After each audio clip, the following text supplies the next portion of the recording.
Hello, class. I want to welcome you yet to another lab session with Packet Tracer.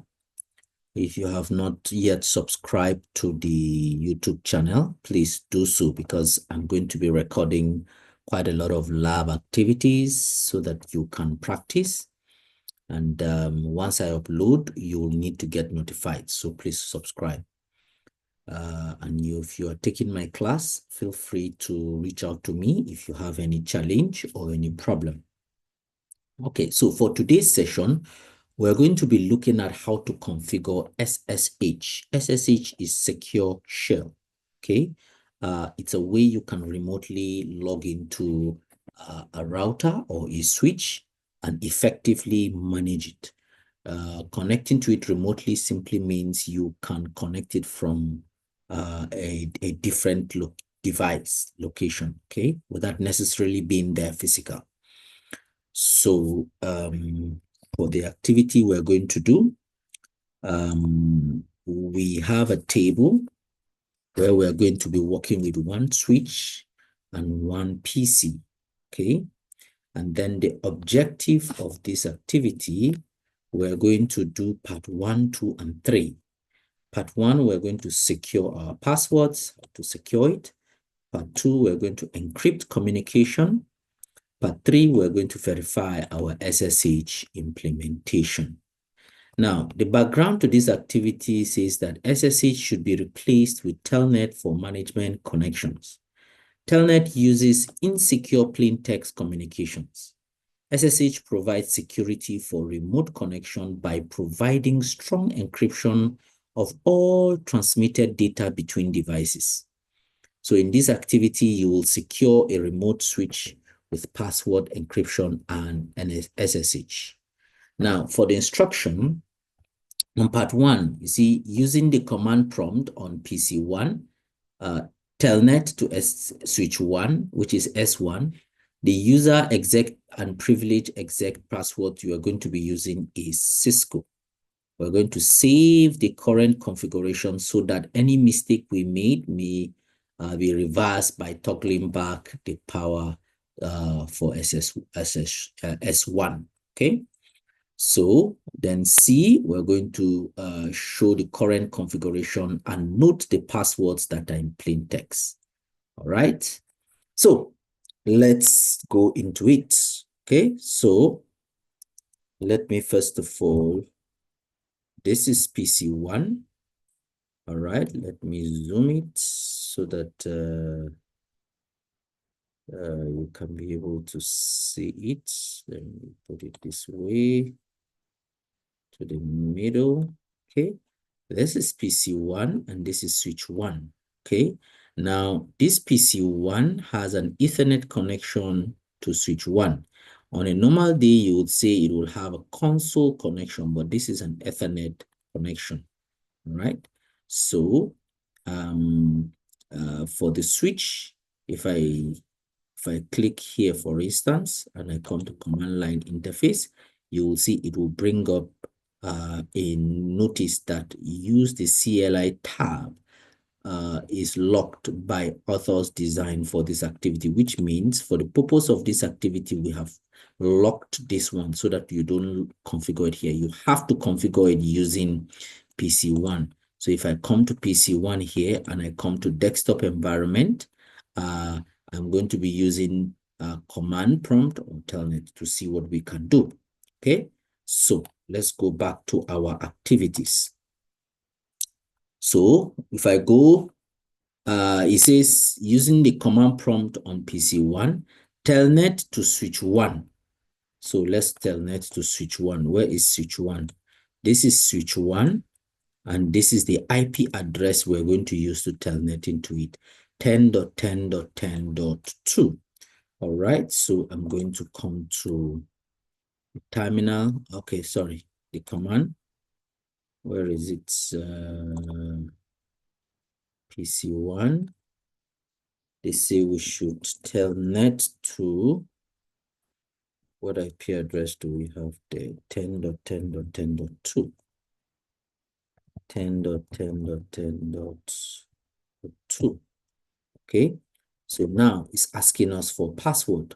And I think we said that the password we're going to be using is Cisco. So you see, the moment I type Cisco, it has logged me in, which means I am telnetting to that particular device. I'm remotely connecting to that particular device. Okay, so let's follow instructions. Then it says, where is it? The user exec and privilege mode is still Cisco. So we're going to go to privilege mode and then save the current configuration. Okay, so let me come here, enable, okay, Cisco, good. So this is save the current configuration. So to save it, I'm going to do what? Copy running config to startup config. So I press enter. Good. So I've saved the current configuration. Okay. So C says show the current configuration and note that the passwords are in plain text. Okay. So to use the command to show the current configuration, I'm going to just say show run. Once I do that, you'll see host name is S1. That's the name of the zip. But you see the password. Enable password is what we're using, and see the password in plain text, Cisco. Okay, it's in plain text. And if I come down here, you see the virtual terminal lines, both from 0 to 15. The password is what? Cisco, and it is in plain text. So for us to be able to protect it, they say we should use a configuration, service password encryption, to encrypt these passwords. So, and to do that, I will come to my global configuration mode.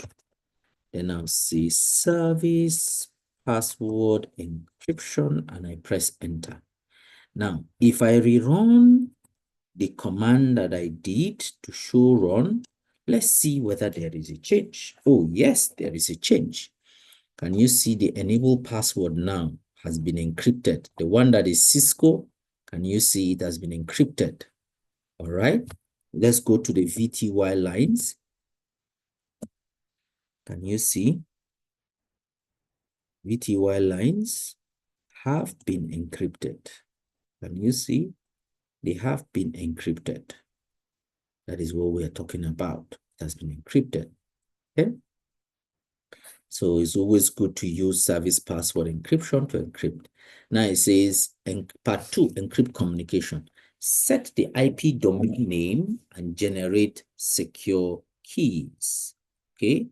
Set the IP domain name and generate secure keys. So it is generally not safe to use Telnet because data is transferred in plain text.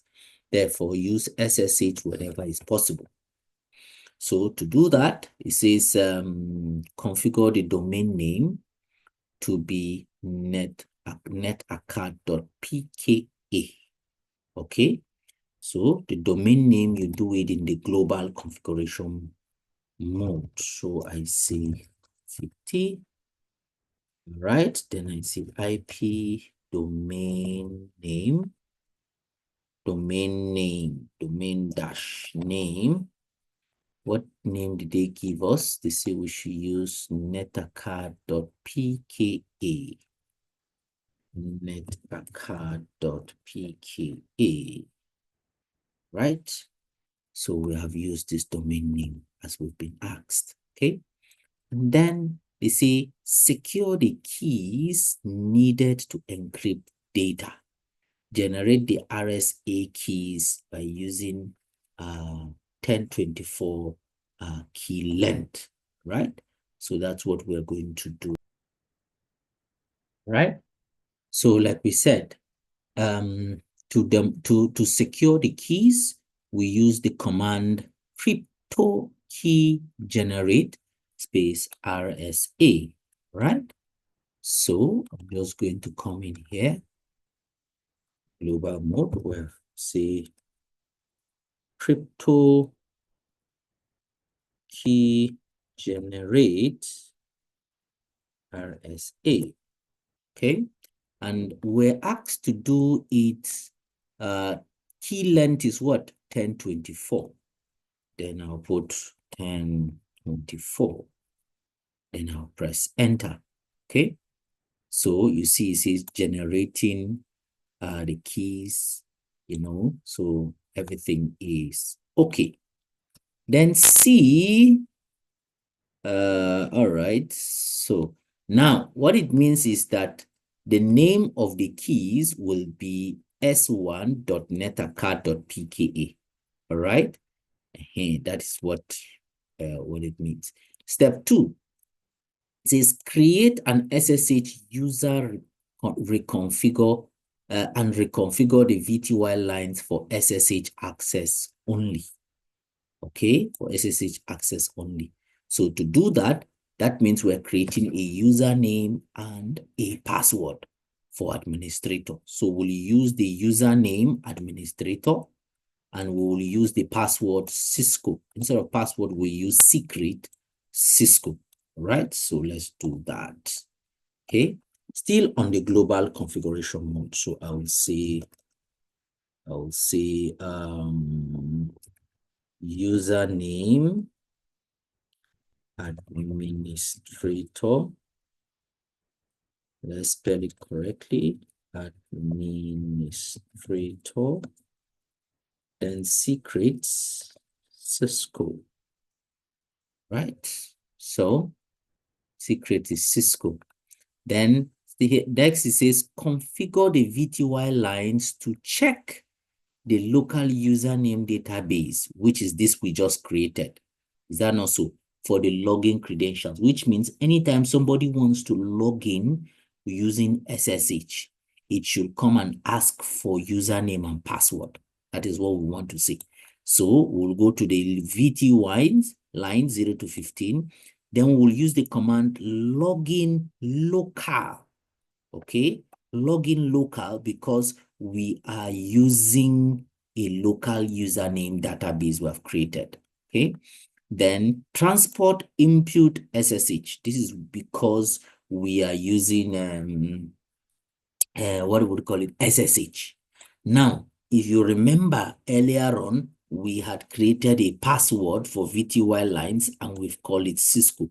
So we need to remove that password. Then we'll say no password Cisco. So we're removing this password Cisco. So henceforth, if you want to log into VTY to SSH, you'll have to use VTY, you have to use SSH. So let's go into it. Okay.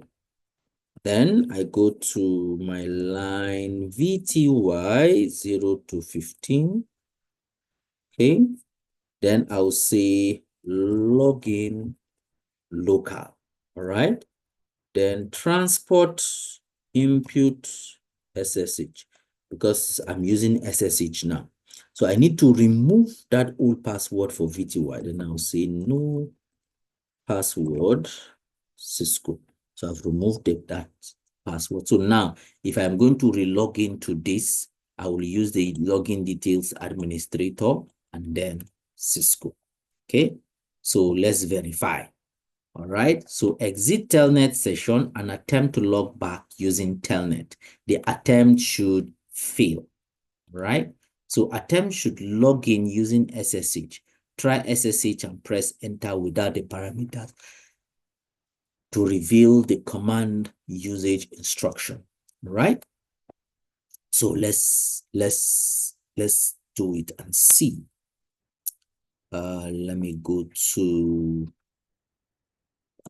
this. So we're supposed to exit it, right? So let's try it again. Command prompt. Let's exit. Let's see if it work. Copy. Okay, and let's leave it for now. Let's not save it yet. All right, so now if I now telnet like this, it should fail. That is what we are seeing. Can you see? Connection closed by foreign host. We cannot do telnet again. Yeah, we cannot do telnet again. So what is saying now we should do SSH, then username. All right, then we put in the IP address 10.10.10.2. Okay, so now you see it's requesting for password.